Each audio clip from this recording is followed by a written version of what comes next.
They always say, don't judge a book by its cover. The perfect example of that adage is sitting next to me this evening, Mr. Fernando.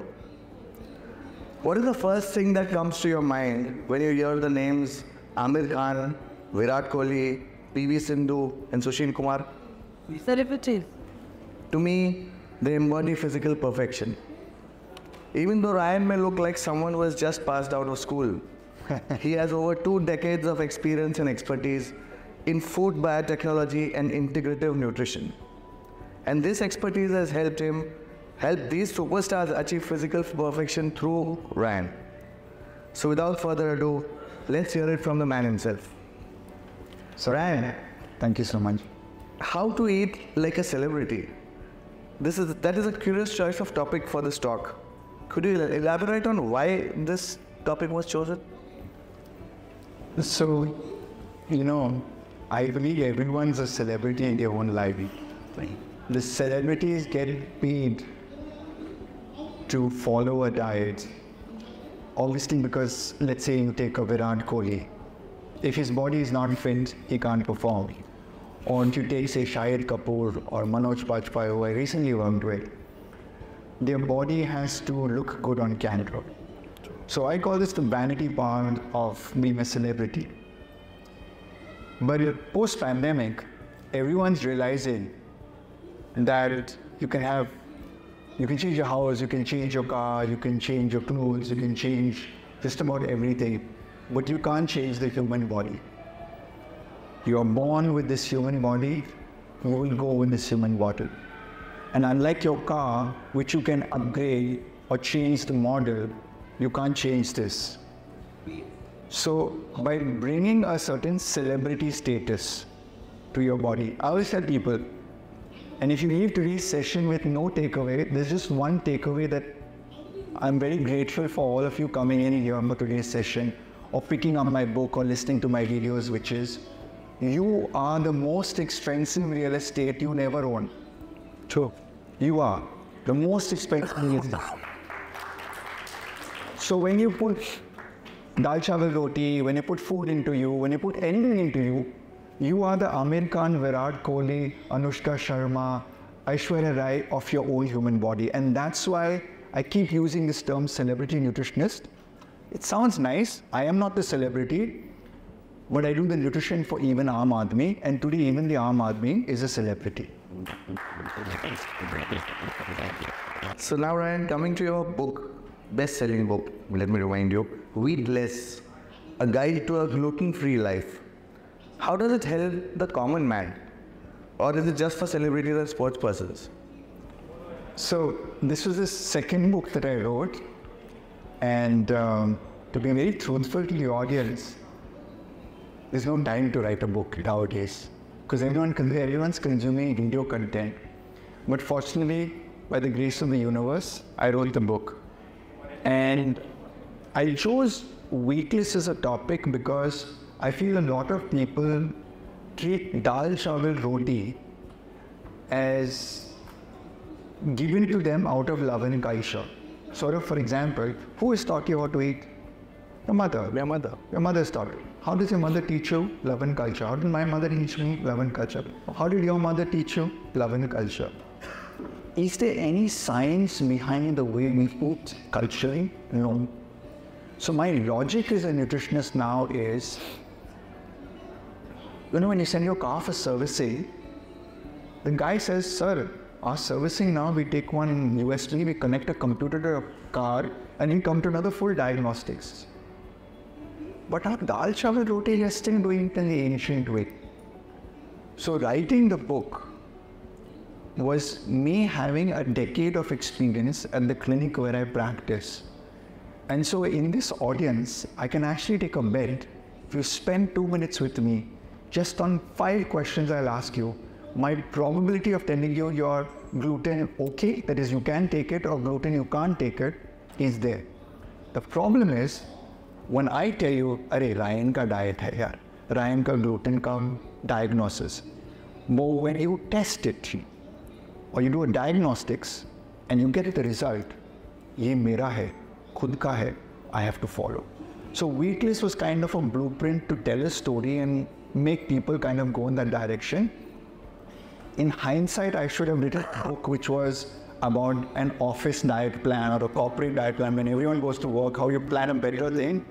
But I always listen to the voice in the back of my head. There's a voice that everyone has. I'm sure all of you, you get that intuitive voice about where you should go, who should meet, or what should you do, should I do it?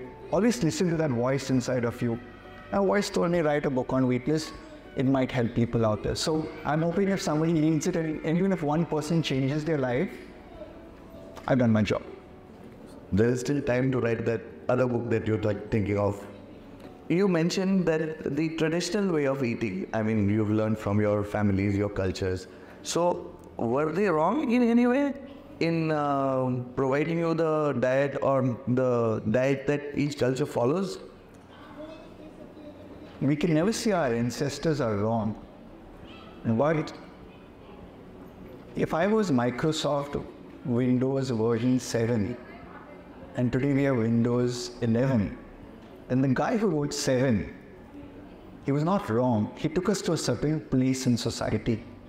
So our ancestors have brought us to a certain level. And I just had this discussion with another fellow speaker, which is society has advanced so much that maybe the crops that are grown on the soil is not having enough of minerals in the soil. Or maybe that the insecticides and pesticides are so high, it's different what my great-grandfather ate. Or maybe that my grandfather ate no avocados and I can eat an avocado every day. So my allergy reaction to no seasonality of food is affecting my body. So therefore, the way my ancestors ate was correct in their time and their day. But we need to take bits and pieces of that, fine-tune it. So when we work in my clinic, we actually don't go through a half an hour recall of what you do. We can ask you, what is your culture? What is your background? What do you normally eat? And then when you give a nutrition plan to people, they're like, but this is very close to what is already given, but then we tweak it a little bit with science. And one of your most quoted quotes is that muscle is the only reversible organ in the body. What do you mean by that, and how does it help with advancing age? I tell you, like I said at the beginning of the whole session, your body is the most expensive real estate you'll ever own. Now, whenever you buy a real estate, you want it to appreciate in value. Unfortunately, the human body, which is actually your most expensive real estate, is actually depreciating because of age. But there was this research paper that was done. So very interestingly, let's say that this side of the research was done in two groups. So the right side of our audience were these 72-year-old in an old age home, and they gave them bingo, ludo, judo, and all of those games. The other side, the 72-year-olds, got a gym in the basement. And for 6 months, one group played and one group grumbled, "Arey yaar, wo log to ludo, bingo, judo, ash kar rahe, 72 years, you're retired and all, what do you want us to do yaar?" And this group grumbled about going to the gym and working out. 6 months later, they came back and did a biopsy. Now, for those of you who are not in medical, biopsy means you take out a piece of your muscle or tissue. So they did a biopsy of the quadricep muscle. And they found out in the group that was in ludo, bingo, judo, housing and all, their muscle aged by 6 years. The group that had the gym or did the resistance training, the muscle regressed. Regressed meaning went back in time by 6 years. So that study gave encouragement to scientists that if people take up resistance training or strength training at any point in their life, irrespective of their age, they can make the muscle grow younger. So I highly encourage, especially the women in the audience, yes, do your running, yes, do your Zumba class, yes, do your dance class, yes, do your yoga, yes, do your Pilates, but take up weight training, because when you're 70 years of age and this is the 35th literature festival and you meet me again, you'll be like, Ryan, check out my muscles, and I'm still able to climb these stairs up. So that's most important. Muscle glory. Anyone who is at any age who can afford testing, we look at lipid profiles, homocysteine level, lipoprotein A, lipoprotein B, C-reactive protein, ESR. Now, these levels are high, and I've seen this in athletes, young athletes, they're very high. I tell the parents, your kid is not designing for hyperactivity, number one. Number two, when people wear exercise wearables, you can track your heart rate. Most people go to the gym, first of all, they're training and I am Superman and use body. So they push the body. They may have an underlying issue. So when you start compounding these things, it becomes a very hot recipe. And obviously, if you look at the vaccination post-tag, spike protein, the spike protein, which is produced by the technology in the vaccine to protect us against COVID, which is a good thing, has the spike protein, attenuated spike protein. So that, where are the locations of action? Heart, ovaries in women. So when people aggressively work out, chances of blood clot are also higher. So now if you put many cascades, you look at the whole probability of, let's say, that one unfortunate or unlucky soul had all of these permutations and combinations right before passing on. And then we come to the protein part, which I genuinely believe the industry is promoting too much of protein today. So you have too many of the supplement manufacturers saying you need to take a protein supplement. Like I do in the gym that I don't take a protein supplement because I worked for supplement companies before I started my own nutrition gaming, and I got free protein supplements, and no matter how much of protein supplement I took, I did not become Arnold Schwarzenegger.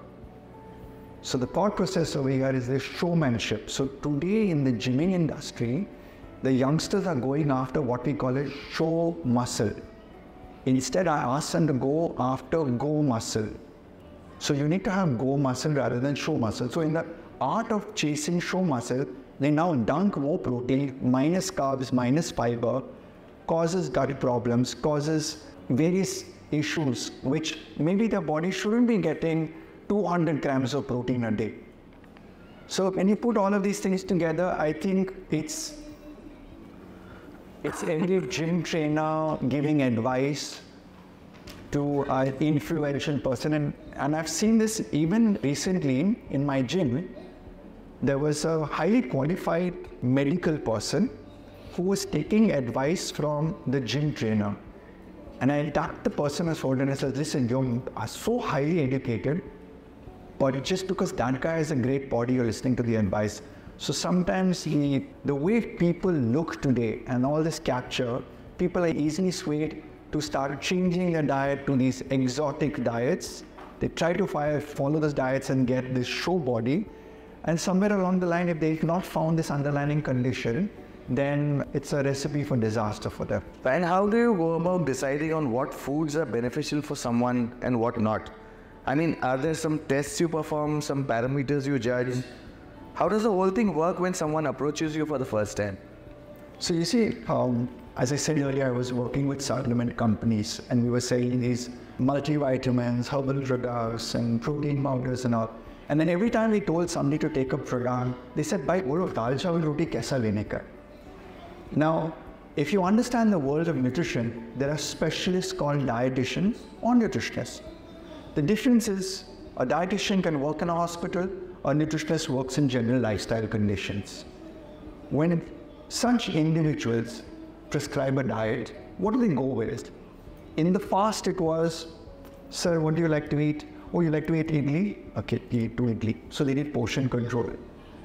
And in a 2 decade of practice, we started off at a weighing scale. So we looked at your BMI, then brought it down low, then we got this advanced weighing scale. This advanced weighing scale has fat percentage and visceral fat. So I was able to shock people. Oh, your visceral fat is 15 and your body age, sir, what is your clinical age? Oh, my birth certificate age is 40, but your visceral fat age is showing now you're 65. So we would shock people and then get them to follow the diet. Then we went into blood testing. Then we went into genetic testing. So the genetic testing where you observe the foods is called nutrigenomics. So for example, I have a caffeine sensitivity gene. My dad's a South Indian.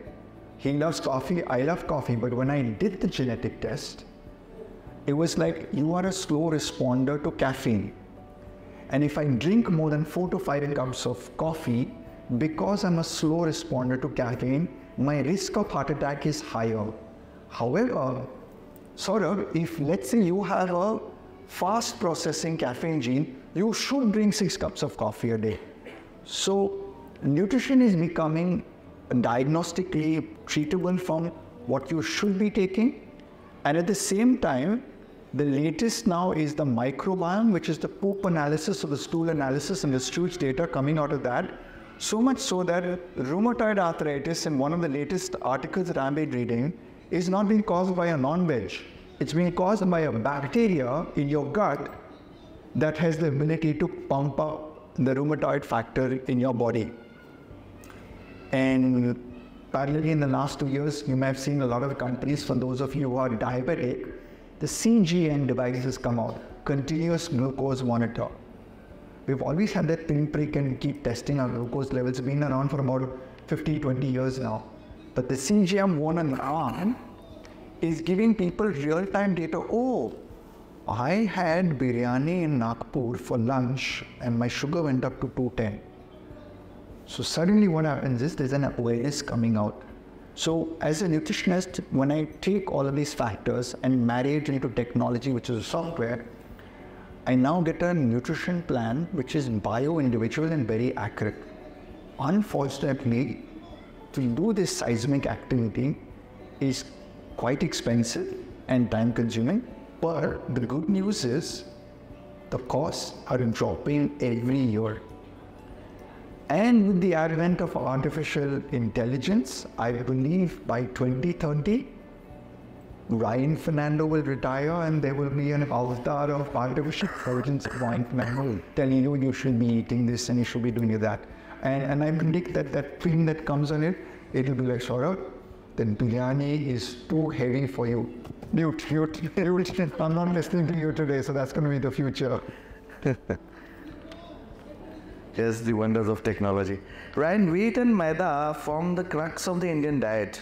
Here in this book of yours, you talk of avoiding these. I'm certain most of us here would like to know why and how, followed by what alterations we need to make in our diets to supplement the benefits of wheat and gluten. So, like anybody in the room, I'm first human.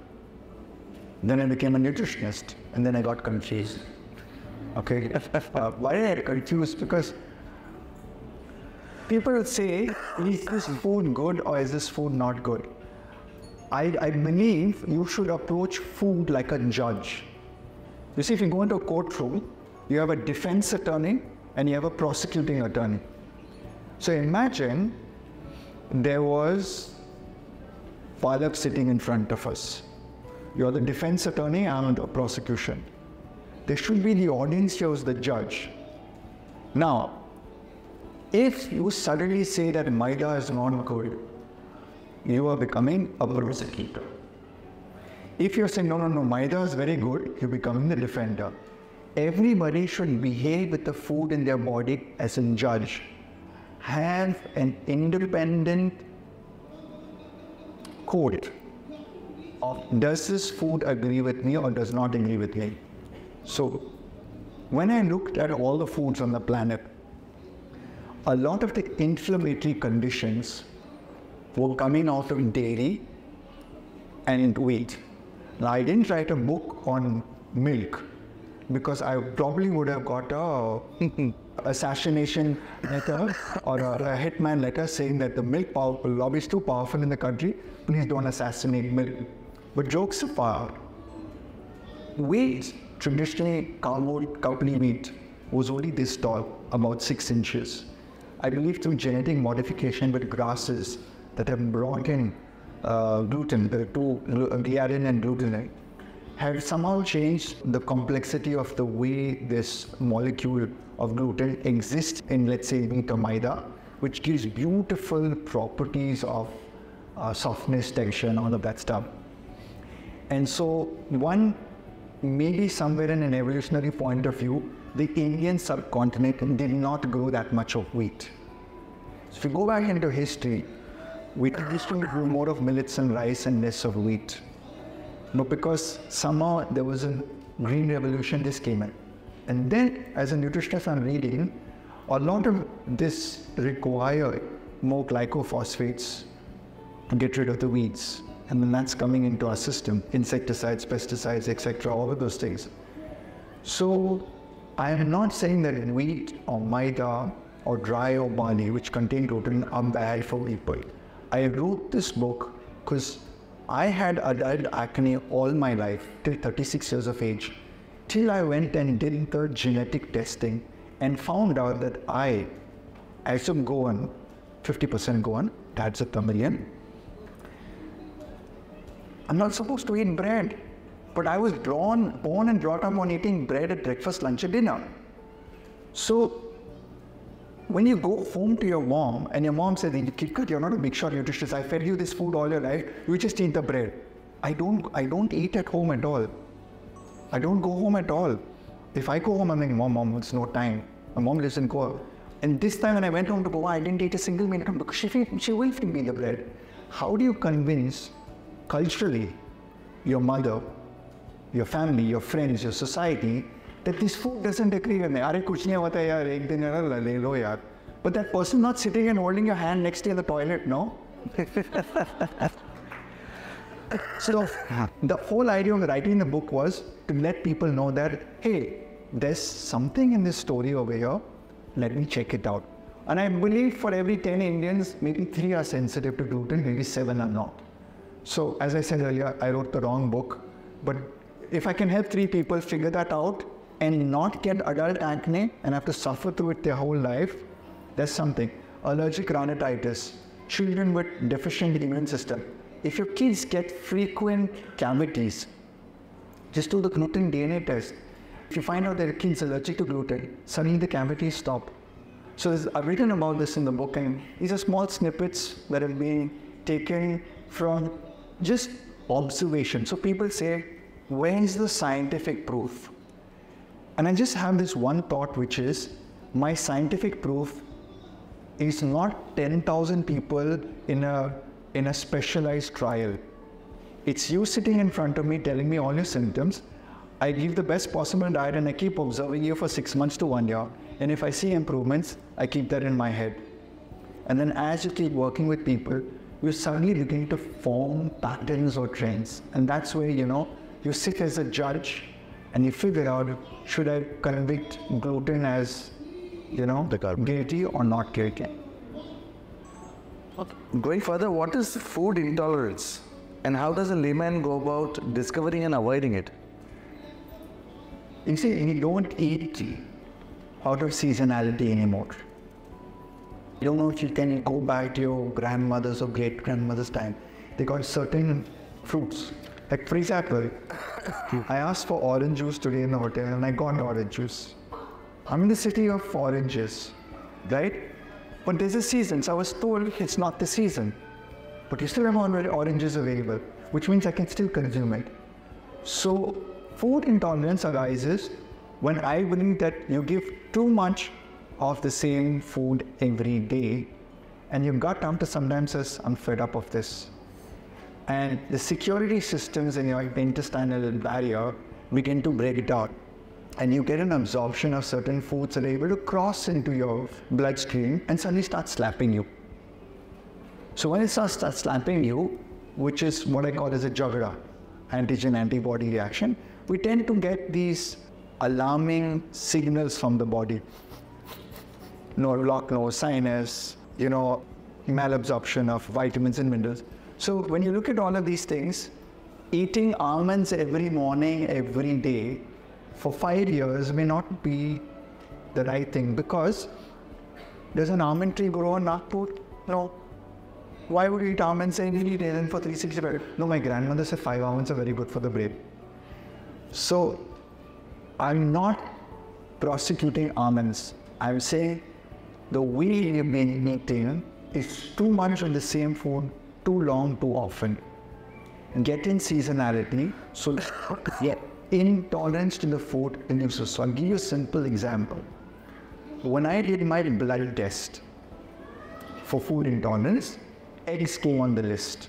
I love eating eggs. I had eggs this morning, but I will not do it more than once a week. So Monday till next Saturday, I will not touch egg. Because if I eat eggs, I get a pimple or two. But Ryan, how do you know you got a pimple because of eggs? Because the blood test told me, and then I purposely ate eggs for 7 days, and I'm like, oh, I got pimples. And then I didn't eat eggs for 3 weeks, no pimple. Then again I ate egg, oh, I got a pimple. So food intolerance is something that everyone can discover on their own by simple things like fasting. You fast. We've forgotten the art of fasting. Our ancestors did fasting in every religion. In Christianity, we did fasting. In Hinduism, we did fasting. In Islam, we did fasting. Why don't we fast anymore? It's because life has become so fast-paced and less wise, because our ancestors knew that fasting was something to reset your gut, to remove the bombardment of food. So I think that's one way you can avoid the food intolerance, by fasting. In my book, it is actually, from a perspective, it was picking up one topic.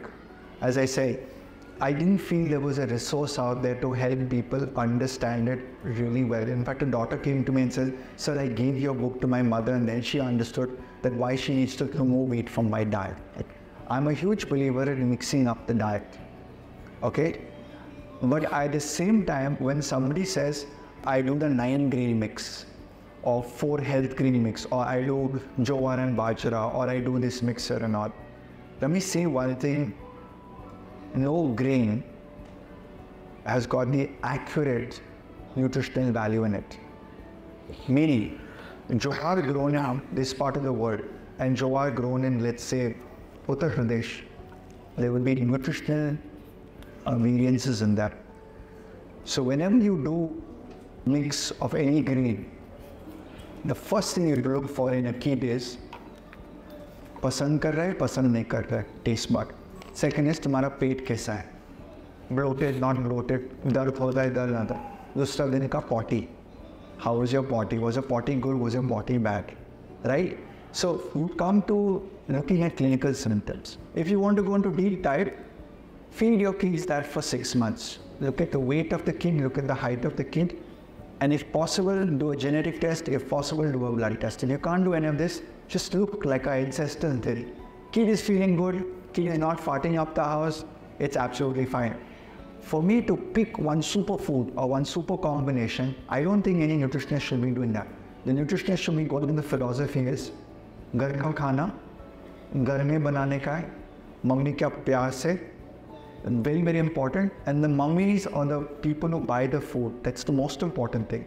Today with Zomato, Swiggy, and also with due respect to all the women in the room, whilst you hold a career and manage the kitchen, which may not be true about our elders. Our elders and the moms handle the kitchen. This transition has got into the convenience of the kitchen.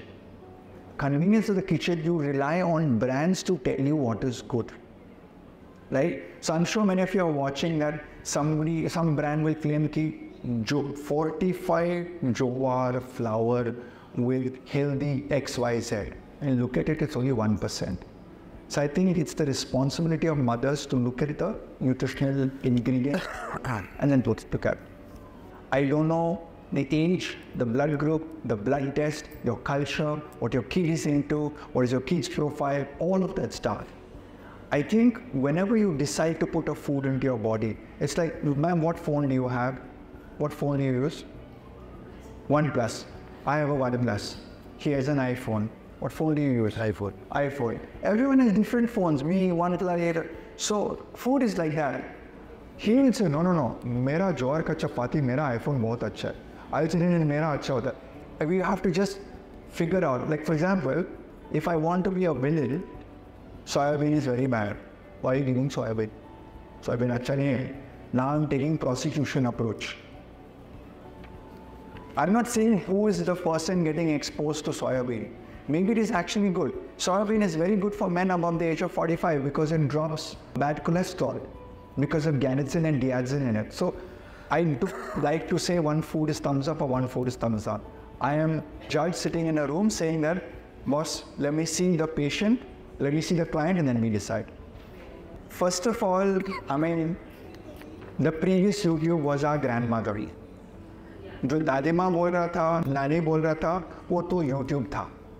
So from generation to generation, that YouTube got handed down.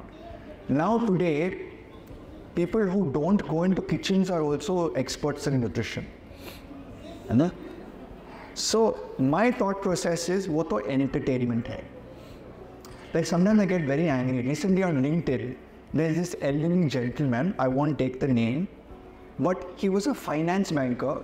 अभी diet के बारे में बात कर रहे, मैं ऐसा कर रहे, and he's getting 6,000 likes, 6,000 views, 6,000 shares, and सब करने के बाद ये बहुत अच्छा है. And I'm looking at it and I'm like, okay, अगर ये कुछ बोलेगा कि ये चीज़ अच्छा होता है, सब उसको follow कर रहे. So I think, again, as I said to her, the reason I have become very successful is I refuse to take a side in general consensus.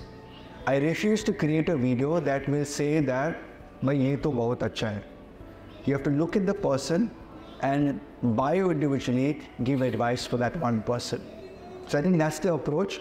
And for all the dietitians or nutritionists in the room, artificial intelligence is going to take away our jobs from a perspective of telling you what's right or wrong in the bio-individuality, marrying all the tests and biochemistry and everything. So diet plan aa jayega automatic by technology.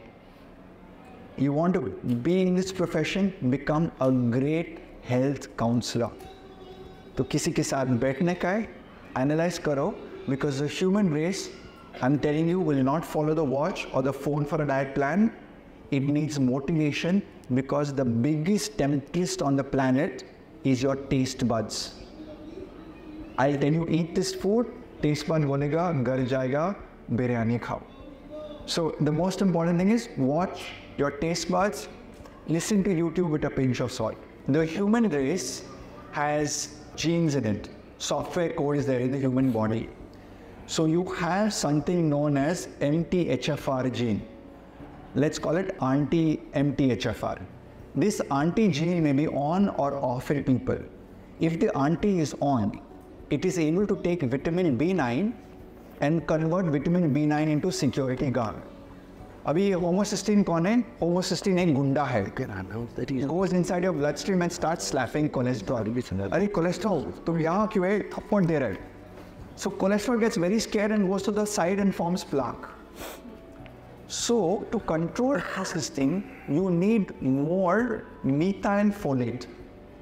अगर ये anti-MTHFR का gene काम नहीं करता है, मतलब mummy daddy का जो पंडित का जोड़ी होता है ना, अच्छा नहीं होता है, तो तुम्हारा MTHFR का जीन खराब है, down.